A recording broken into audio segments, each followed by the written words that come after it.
Enggak, tadi Tengku Kori belum menanggapi tentang beberapa kalimat dari Yai Alap-Alap tentang bahasa Baksul Masail. Silakan. Iya, kan sebagaimana saya sampaikan tadi, Kiai Alap-Alap benar juga. Artinya apa yang perlu dihadirin? Kiai Imam kalau menghadiri undangan Pak Alawi itu sama dengan menjatuhkan martabat dia. Itu mereka menghina itu sebetulnya. Dengan undangan-undangan abal-abal begitu, masa sekaliber Robita begitu undangannya. Framingnya harus lawan framing Tengku Kori. Iya, undangan dia harusnya ke saya kalau memang nggak mau banyak habis dana ya kan. Kalau ngundang saya datang gitu. Jadi gini Tengku, maksud ini saya ada kalimat ya, itu hari, cuman kesalahan Kang Bagus ini gini, nggak bisa ngerekam, bukan yang nggak bisa ngerekam, lupa ngerekam. Jadi alasan mereka, saya tahu kenapa dia tak ngundang Tengku Kori. Salah satu room itu mengatakan, kenapa Robito Alawi tak undang Tengku Kori? Karena ketika acara debat dihadiri Tengku Kori, semua terprovokasi oleh Tengku Kori. Kalimatnya seperti itu. Dan akun yang berbicara seperti itu akun Baginda Raja. Itu loh. Itu real. Itu loh. Dari dia yang mengatakan seperti itu. Itu alasan kuat kenapa Tengku Kori nggak diundang ke sana. Yang jelas mereka takut sama Tengku Kori. Sekali nyap-nyap hilang itu ruangan. Itu real, nyata gitu loh. iya, artinya kalau memang mereka benar-benar mau mengadakan diskusi bukan framing, ya seperti yang saya sampaikan, ayo kita buktikan sekarang. Ayo bentuk tim diskusi antara Kiai Imad dengan Robito. Kan itu yang saya narasikan. Cuman teman-teman kadang-kadang salah paham. Dianggapnya saya udah kena bayaran lah, macam-macam. Stres itu teman-teman kadang-kadang. Tapi saya perlu ketahui teman-teman ini. Saya udah dengar sendiri pernyataan Tengku Kori. Ya, artinya teman-teman harus tahu bahwa saya memandang gurauannya Robito ini berarti itu ada makna serius, gitu. Candaan dia ini saya anggap melawankan gitu loh. Berusaha untuk diadu domba itu. Nah di sini ini ada Habib juga nih di pojokan bawah tuh kan. Mana sih Habib, ente sembarangan ngomong. Ini yang Yayan nih siapa? Ya itu bukan Habib, Hubabah itu. Tuh, sampai ke sini kan dibawanya. Aduh. Di sana tadi kita cuma ngeramein room.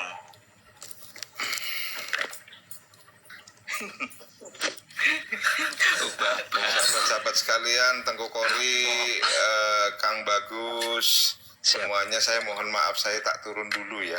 Oke, siap. Saya tak turun dulu, saya ini mau saya baru sampai nih. Alhamdulillah, terima kasih, salam kenal semuanya. Sehat, Yai. Ya, Sehat, alhamdulillah. Yai. Assalamualaikum warahmatullahi wabarakatuh. Waalaikumsalam warahmatullahi wabarakatuh. Hati-hati Pak Yai Semprul. Ini sih warga. Tengku Kori sama Imaduddin pinter mana? Kang Oh, Bakul mana pinter Kang Amul Bakul? Fakih Mukaddam lah. Dia di Nah, bawah. itu kan narasi mengadu ya seperti itu. Iya, pinter mana? Pinter Amul Fakih Mukaddam jawabannya. Kalau Tengku Kori sama Kiai Imad nggak pinter bohong. Kalau Imam Muhammad Amul Fakih Mukaddam pinter bohong. Bahkan berpuluh tahun, bahkan berabad-abad ya. Masya Allah, mengerikan sekali. Nanti ketika kita ngobrol seperti ini Tengku, framingnya apa? Ya merasa benar sendiri, ya sok suci sendiri, ya gak ada lo piye iki. Batin tapi. Ya kita biar ini PWI Gawantara itu tidak terganggu. Memang kita mengambil spek yang terbatas gitu, artinya ya sekitar penyelewengan sejarah dan kuburan gitu aja.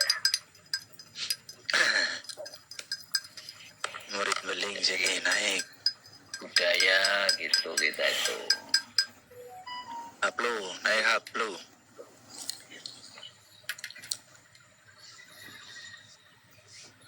Bila balawi rungkat sekali, jadilah stres oknum Habibi. Bila balawi pergi ke Tarim, tinggallah Ipeh jadi istri kiai. Hai para Ipeh, jeng jeng jeng. Waalaikumsalam. Waalaikumsalam. Om Kori gimana tadi Om Kori? Apaan? Gue mah nggak paham masalah DNA.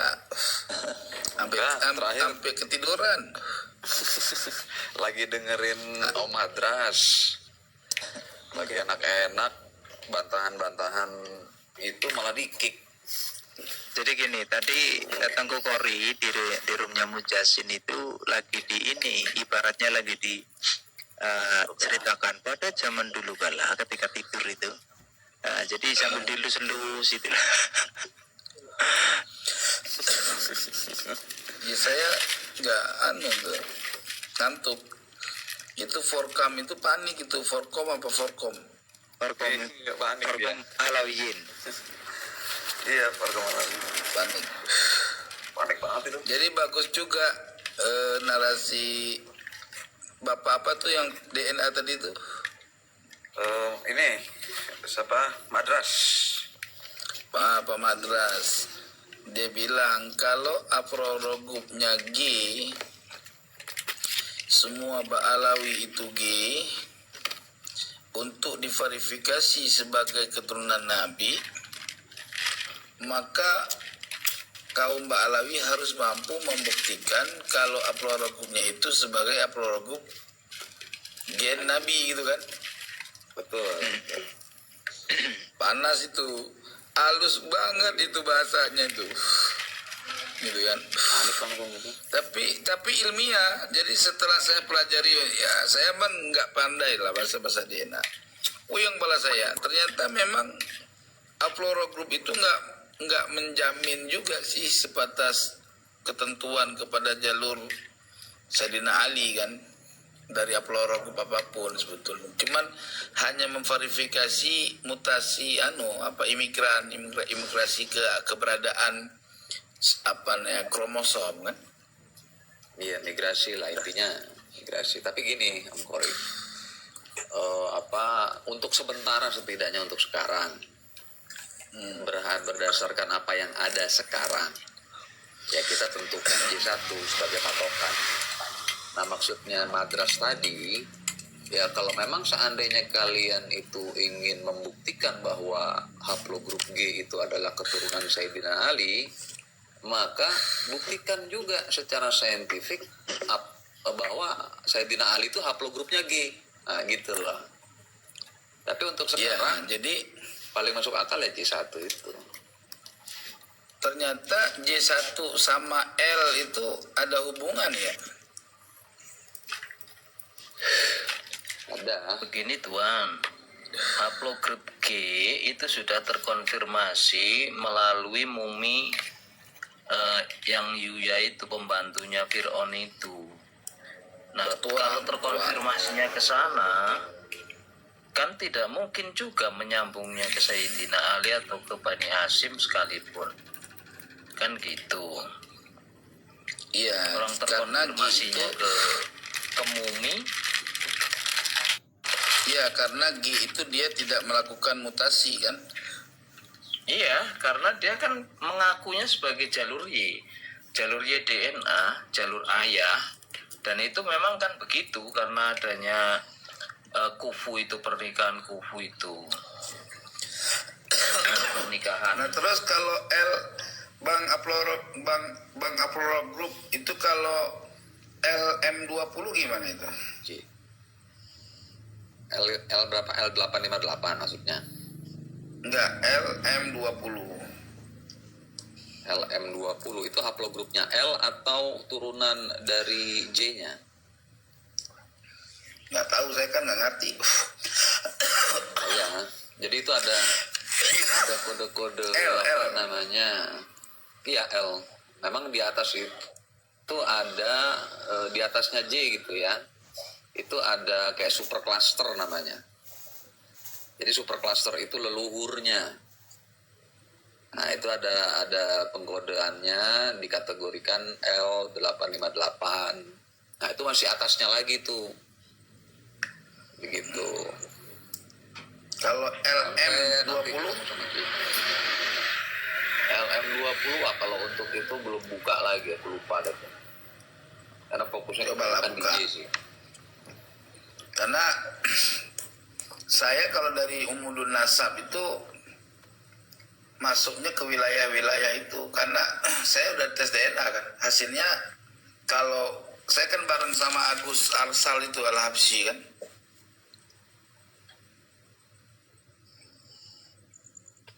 Kalau Agus Arsal Al-Habsyi itu G. Emang rata-rata dia itu G ya? G. Ya karena dia ya cuman kawin silang antar kerabatnya aja, dan dia tegas-tegas menganut garis ayah gitu, kan nggak akan berubah itu. Kalau menganut garis ayah ya tetap aja. Kecuali kayak Wali Songo kan dia ya silang-silang, kadang jadi ayah, kadang jadi ibu, dan semuanya juga termasuk yang ke Nusantara juga kan silang-silang, di atasnya itu banyak perempuan juga.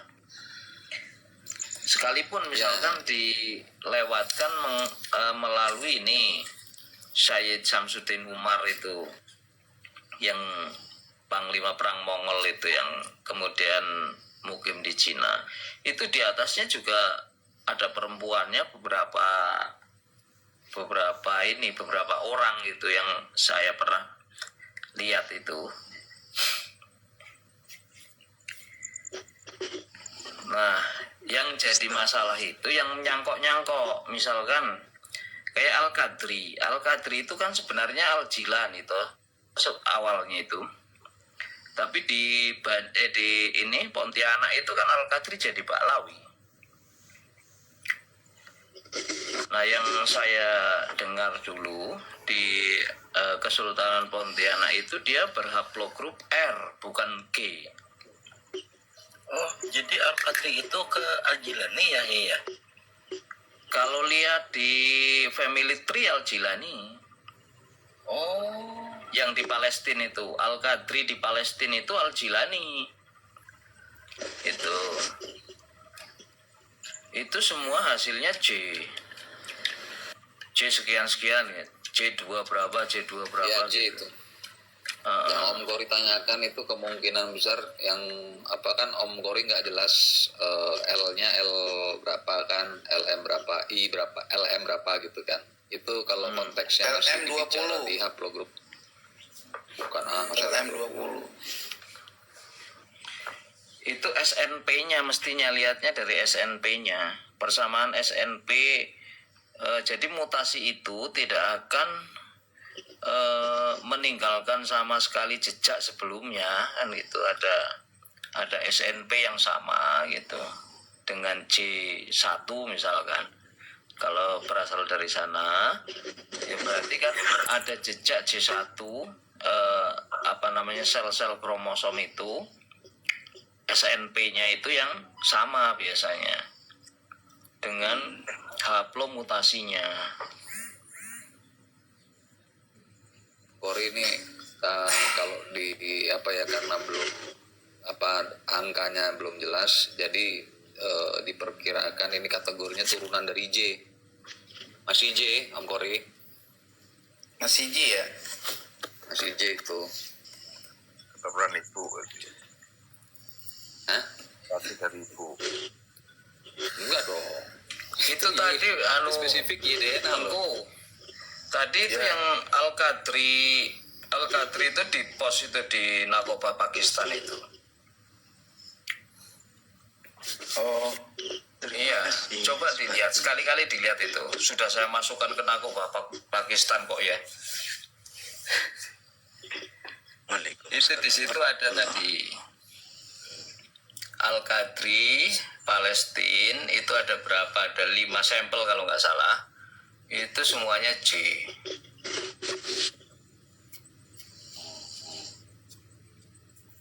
Tapi Al-Qadri Pontianak itu R yang saya tahu. Bang Alap-Alap, maksudnya Tengku Kori itu LM20 itu mutasi dari atasnya apa? Maksudnya haplogrup apa? Kalau dari Saya yang nggak paham kalau itu. turunnya ke haplogrup apa, terus nyampe ketemu L gitu loh maksudnya. Lihat di SNP-nya aja Tengku. Di SNP J1 dengan ini, yo harus belajar itu sih, harus belajar panjang sama dokter Sugeng itu. Ya itu ngeceknya kalau spesifik bicara tadi yang Om Kori sebutin itu kan Om Kori cuma nginget-nginget sepintas saja itu. Iya. Kalau terkait dengan L dan M itu memang banyak, cuman kemungkinan, aku bicara kemungkinan kan karena belum Om Kori nggak memberikan spesifik angkanya. Kemungkinan itu kita sedang berbicara haplogrup J itu. Tapi gini, kalau kita ngobrol tes DNA, jujur Kang Bagus itu kepalanya itu musing-musing. Nggak mudeng soalnya. Nggak mudeng. Mumet.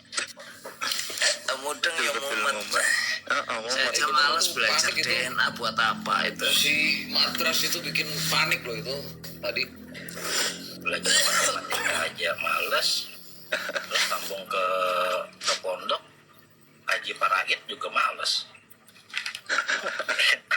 jadi tadi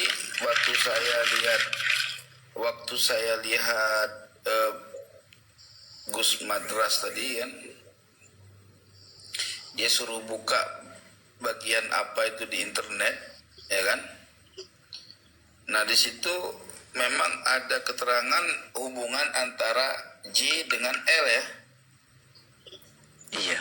Downstreamnya ada. Nah, Ini bicara haplogrup atau downstream beda nih. A I J Nggak tahu saya K L. mah. Oh A I J K L. Iya ada. Dia mutasi juga itu nanti. K L. Sebab kalau dilihat imigrasinya L itu kan, itu Irak, Iran, Pakistan, ya kan? Termasuk Palestina itu kan bagian L itu. Migrasinya. Bicara migrasi sampai di L itu aku nggak bicara ke sana sih. Maksudnya nggak buka-buka L juga. Karena spesifik ngejarnya itu di J aja. Kan banyak banget itu cabangnya itu kan. Iya. Makanya Jelas sih. jalur nasab saya memang untuk migrasi dari Baghdad, Irak, itu masuk gitu. Masuk di akal. Cuman Om Kori juga harus perhatikan angkanya itu. Karena kan dia juga mesti dikaitkan dengan leluhurnya itu apa. Jadi J nanti ada turun ke JP58 ada M276. Ya, saya kan belum dikasih detailnya Pak. Saya baru dikasih gambaran saya secara originalnya LM20 hasilnya. Yang jelas saya bilang saya bukan G. Kalau J menjadi G nggak mungkin. Karena G jauh lebih tua. Ini yang ada suara orang ngorok deh, siapa ya? Ya kan? Orang ngorok ya? Yang Paling Dari tempat tadi- di tempat tengku. dari tadi saya bilang ada yang istri ngorok. saya itu. Oh, kirain di mana dicari-cari nggak ada. Di room ini nggak ada yang biru kok, ada suara ngorok itu. Jadi kita tanya-tanya bingung ini, nyari-nyari.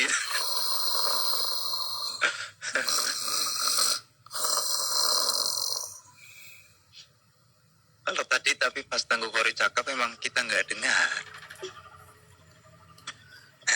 Aku udah berapa kali aku jadi korban di room Komal ini. Kalau aku tidur, besoknya sudah di room, aku entah ke rumah mana aku udah larinya. Nggak, biasa nih ini Kang Bakul yang nungguin nanti. Ini orangnya lagi pergi. Ya kemana ini Kang Bakul? Tadi ngundang saya kok dia pergi. Dia lagi ini keliling katanya. Dia moderatornya. Dia moderator.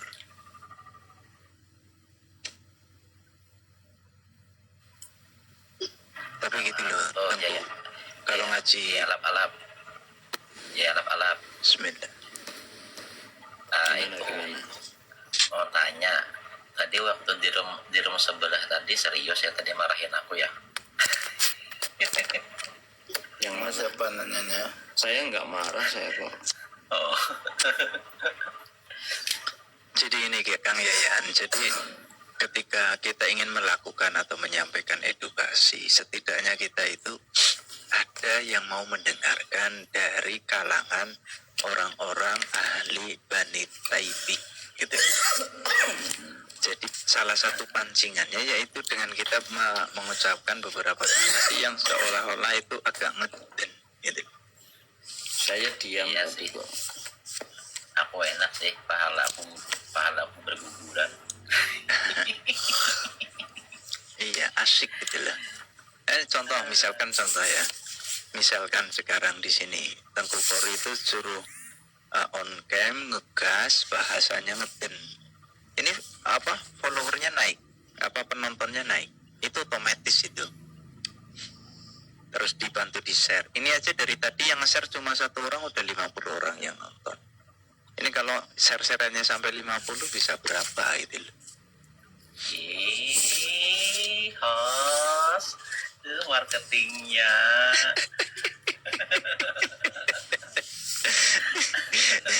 Halus. Ya wes gitu. lah, aku share. Cuma masalahnya yang di share cuma teman-teman kita doang. yang lagi komalan Nggak share di ke komal grup. sebelah. bahasa marketingnya halus gitu ya, ya Bang Yayan ya.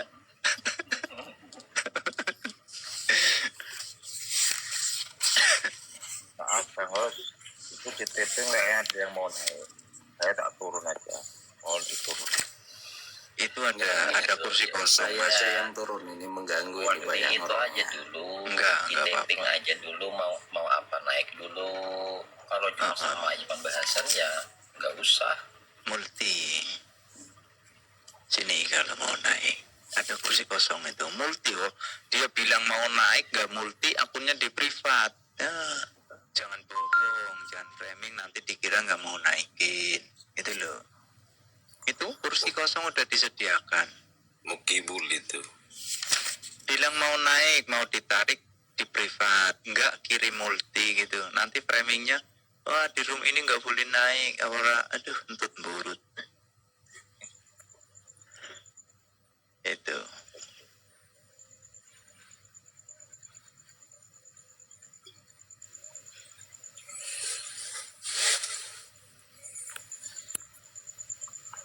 Dan nyampaikan ilmu aja itu Tengku tuh. Kalau mau naik multi, akun kamu itu di privat. Gitu loh. Cari aja Kang Bandul di Multiguna, Bang Bandul. Ini dari itu ya, dari Kang PWI ya, LS ya.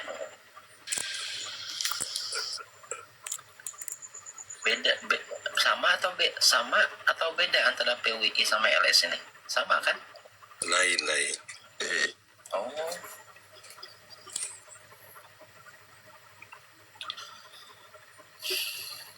Ya itu tadi.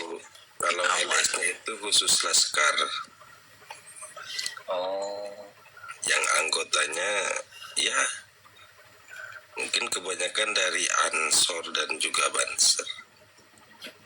di Kalimantan juga kan udah banyak yang nanya-nanyain aku kan, kapan guru, kapan untuk apa Laskar Sabilah ada di Kalimantan ngapain? Assalamualaikum. Tanya aku. Waalaikumsalam warahmatullahi wabarakatuh. Ya silakan Kang Bandul. Selamat malam saudaraku LS. Iya. Dimanapun berada. Iya, selamat malam. Saya dari Tangerang Raya. Oke, siap-siap. Ini tadi kok Tangerang. saya mengikuti di sebelah mukibin kantet bajingan Habib itu kok rasanya kok waduh gimana ya. Cuman pertanyaan dalam hati saya ini, si para oknum Habib enggak semua Habib sih ya, saya sebut oknum lah, oknum Habib kok udah melampaui batas sebenarnya. Sudah kelihatan secara lugas, secara terang-terangan itu membelokkan sejarah dan mau intinya gini, sudah mengincar harga diri bangsa kita. Saya mengharapkan LS itu saya nggak cepat setuju terbentuk. itu dibilang oknum Ten. Oh ya udah, Habib Iya, ya. itu ya memang Habib semuanya itu dan generalisir aja. Betul. Orang mengatasnamakan Nabi juga sudah melampaui batas. Betul. Atas nama dia sebagai cucu Nabi tapi tingkah lakunya seperti iblis semua. Saya yang mengharapkan gini, saudara-saudaraku semua. Bentuklah LS semua, pererat, perkuat. Kalau kalau Mukibin saya nggak begitu Habib ini, karena Mukibin itu masih saudara kita juga, masih anak bangsa juga yang dicuci otaknya untuk melawan bangsa sendiri, dicetak sebagai pengkhianat bangsa itu Mukibin. Jadi ini sudah nggak bisa dibiarkan lagi, udah nggak bisa sabarin lagi lah. Memang harus cepat-cepat dibersihkan dari Ibu Pertiwi kita. Mau jadi apa ke depan negara kita kalau selama ini kita biarkan para Habib bajingan itu masih berkeliaran. Ini mau nambahin sedikit ini. Kan kemarin pada Suka TV itu ada tes DNA ya. Ada Habib siapa namanya? Habib Umar atau Habib siapa itu? Bagus itu. Oh ya, Agus. Lalu kemudian hasilnya sudah keluar dan terkonfirmasi haplogrupnya G, dan begitu ya. Tadinya kita berpikir wah bagus ini orang berani maju ke depan, tampil dan lain-lain kan begitu ya.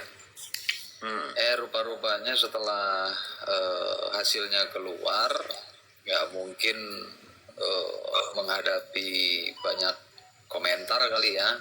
Akhirnya dia bikin status, dia bikin tulisan lah di Facebook kalau nggak salah itu, jangan terburu-buru menghakimi haplogrup G itu bukan keturunan Nabi. Kecewa lah aku. Iya. Jadinya Nah, sekarang ini sama saja toh. Sekarang gini loh. Tadinya aku pikir Kalau memang mereka itu membuktikan cucu Nabi, ya buktikan pada semua rakyat Indonesia dengan cara apa yang sudah ditentukan oleh negara ataupun bangsa kita gitu loh. Lalu suruh DNA aja dia nggak mau maju, nggak mau berani untuk membuktikan kok. Saya pun bisa kalau cuman ngaku-ngaku begitu saja, semua orang bisa. Cuman kalau masalah mengaku-ngaku sih nggak begitu inilah. Saya pun anak kecil pun bisa, saya cucunya Nabi bisa bilang seperti itu. Cuman jangan mengatasnamakan cucu Nabi terus merusak bangsa kita, negara kita. Itu yang paling saya soroti, itu yang paling saya nggak terima. Karena ini kalau Waalaikumsalam. Kalau selama ini itu didiamkan, mau sampai kapan negara kita diacak-acak dengan Habib-Habib Yaman itu? Apakah nunggu negara kita seperti Suriah hancur dulu baru kita bergerak? Sedangkan kita mengandalkan hukum, mengandalkan institusi polisi. Dia nggak begitu. Dari beberapa kajian dari kitab-kitab kuno, hancurnya bangsa Indonesia itu tidak pernah tertera dan tidak pernah tertuliskan. Yang tertulis itu adalah asal muasalnya kemuliaan bangsa Indonesia akan terawali dari bahasa kuno ini ya, yang akan ditanyakan oleh Mas Damar ini kepada Kiai Alap-Alap. Tertulisnya seperti itu. Wah, langsung. Assalamualaikum. Waalaikumsalam warahmatullahi. Yang mau ditanya sudah langsung turun. Wah, Nggak jadi. sudah tahu berarti sudah tahu. Sudah tahu mau diberikan ke sana, dia langsung. Kacau. Jadi ini Kang Bandu. Oh iya, Mas. gimana? Mas Damar sampai aja ngejelasin Mas Damar, monggo. Iya. Monggo. Saya nggak begitu paham. Kata dengan Aduh, suaranya kok putus-putus. Rahmat Aram. Sebentar.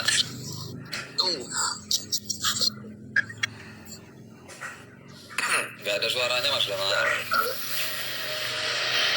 Bantu Kang Damar, bantu tap-tap dulu ya.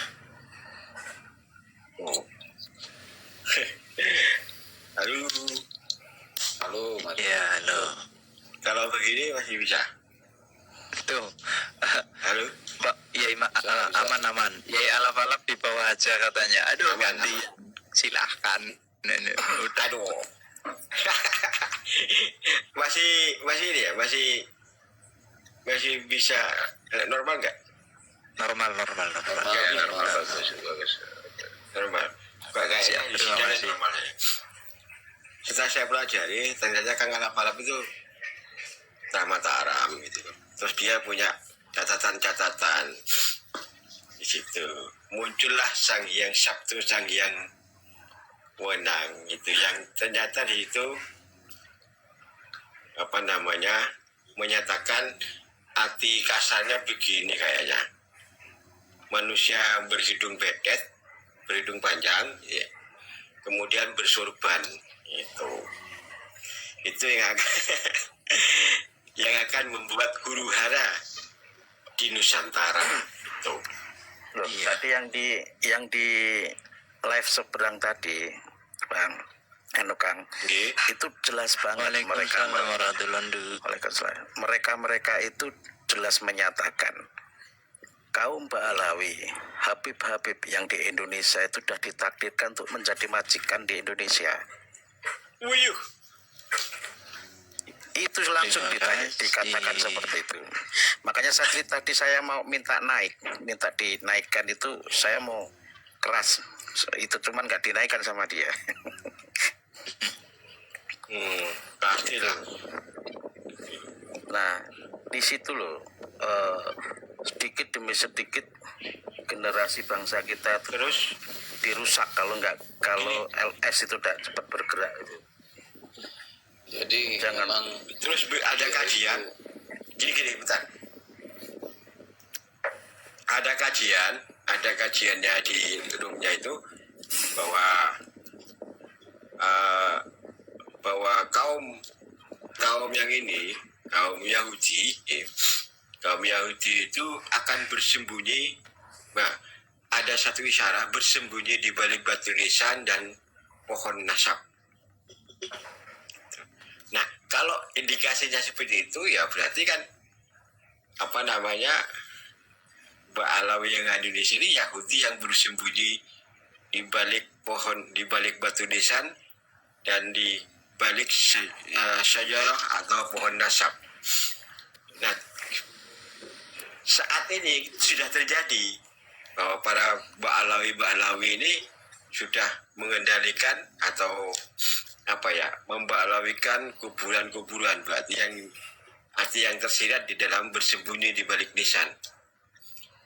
Arti yang di balik di pohon nasab sekarang lagi. Kenapa? Itu ramalan atau apa itu? Jadi gini Kang Hablo. Jadi salah satu kitab, ya, kitabnya orang zaman dahulu yang tertulis menggunakan bahasa Sanskerta menceritakan adanya hal seperti itu. Artinya bukan ramalan. Artinya apa? Yang namanya paunah itu kan datangnya kita nggak tahu ya. Jadi diceritakan di dalam kitab itu seperti itu. Seperti itu. Contoh hal yang akan terjadi, bahasa yang di dalamnya itu menerangkan bahwasanya asalnya bangsa Indonesia ini akan memancarkan cahaya setelah adanya huru hara itu, gitu loh. Jadi ini sudah menjadi dalam bahasa tawasulnya libtiqatillah wa limarudatillah, gitu loh. Jadi harus ada huru hara dulu ya Kang. Naam, yes. Harus ada huru hara. Kayak ini barangkali. Yes, betul. Ya, Jadi Kayak gini, sabuk besi itu ya, sabuk besi. kalau aku ngeliatnya gini, kita kan orang Apa biasa lah ya, namanya, gede. orang umum aja gitu, nggak paham kayak gitu-gituan. Jadi mulai terlihatnya itu ketika mereka mempersenjatai diri mereka menggunakan agama dan nasab. Nah, ketika mereka mempersenjatai diri mereka dengan itu, mereka mulai menggoyang pemerintahan, demo-demo dan lain-lain dengan berkedok, itu tadi nasab dan jubah agama. Kelihatannya kan dari situ. Lama-lama terbuka juga. Jadi sebenarnya yang mau saya gitu ya, orang-orang umum gitu ya, sebenarnya tuh hanya melihat itunya aja. Ini orang-orang kok mau mempersenjatai dirinya, mau menguasai perpolitikan di Indonesia ini dengan menggunakan jubah dan nasab. Nah itu kan udah nggak benar itu sebetulnya kan. Jadi pakai alas kakinya itu agama. Intinya dari makanya turun. Benar. Tapi ini begini kawan-kawan, ini nun sewu banget, maaf banget. Okay. Saya agak sensitif gitu. Semua ini atas ketidaktegasan daripada saudara kita dari Nahdlatul Ulama. Setuju sekali. Betul. Ini seharusnya garda terdepan itu adalah Ansor Banser. Saya sendiri anggota Banser. Cuman saya jujur saya kecewa dengan statement PBNU. Jadi gini, Ya. kalau Itu ya, saya. Kang Bagus tengah-tengahin ya. Jadi Ya. gini loh. Jangan di tengah Kang Bagus selalu begitu. Enggak, Udah, bukan Kang Bagus. kalimatnya belum selesai dari Kang Bagus. Jadi begini, Yai Damar, Yai Bondol, Yai Bendol. Jadi gini, sifat arif dan bijaksana yang dimiliki oleh wadah terbesar di Republik Indonesia ini, yaitu organisasi ormas, ya, organisasi masyarakat, itu harus mempertimbangkan dari beberapa skema, gitu loh. Betul, sebetulnya orang dalam sendiri pun sangat berat untuk menyampaikan ini, gitu loh. Tetapi karena sudah Begini. adanya sebagian yang terongrong di dalam tubuh Nahdlatul Ulama, kita sebagai warga Nahdliyin akan membersihkan orang-orang yang ya ikut naik di dalam kendaraan PBNU tetapi masih berbaju putih-putih. Itu loh. Artinya baju putih-putih itu apa? Dia menutupi kehitaman hatinya dengan baju putih, gitu loh. Jadi yang dia tampakkan wujud luarnya itu. Jadi saking hati-hatinya beliau sangat tegas sebetulnya. Cuman hati-hatinya ini yang hatinya nggak bisa satu, jadi banyak hati gitu loh. Tapi sekarang Iya, iya. begini, sekarang begini, itu bagus teman seperti itu. Bentar dulu Kang Bandul. Kang Bandul saya Iya. ingin tanya sama Kang Bandul. Iya, Ini iya, iya. berdasarkan satu ini. Hmm. Bener nggak? Rois Saham apa Arab Surya? Rois Saham ya. Rois Saham itu Mitra Ahyar dia. Rois Am. Terus Rois Saham ya. Rois Saham ya. Rois Saham berarti ya. Bener nggak kalau Rois Saham itu mantan FPI? betul. Betul. Nah, disitulah letaknya, bro. Itu bahasa Gimana? Kang Bagus kan sudah diperhalus ya Idamar. Ya. Bahasa Oh, Kang Bagus itu sangat sudah halus. diperhalus.